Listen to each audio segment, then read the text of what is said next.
Amazon is putting its Luna game streaming service on a display in its Prime Video app. Hey GadInsiders, welcome to your hub. Prime subscribers in the US and UK with a Fire TV will start seeing games alongside movies, shows, and live TV.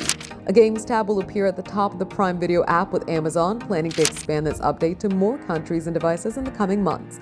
Prime subscribers can play games on Luna at no extra cost. All you need is a phone or controller to start streaming them. There are lots of killer games on Luna right now, including Indiana Jones and the Great Circle, Fallout 4, Marvel's Guardians of the Galaxy, Control, and Dispatch.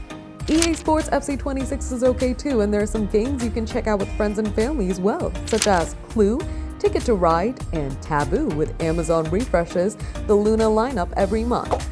Amazon says adding games to Prime Video makes it easier for members to go deeper into their favorite franchises, like the recent Masters of the Universe movie just hit Prime Video, and now the Masters of the Universe Legends Unite co-op game will be right there in the same app.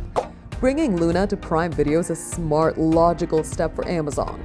It'll bring more attention to the games that the company includes with the Prime subscription. And with the price of gaming hardware going through the roof, the integration can help Amazon let Prime subscribers know they don't necessarily need to buy a PC or a console to play recent high-profile games. Apart from Amazon, Netflix is also making waves with games that people can play right on their TV, as its first-person horror experience Unhinged and its World Cup game both were two of its most successful cloud game debuts. For more updates, subscribe to GadInsider, like and share the video, and don't forget to press the bell icon so you never miss any update.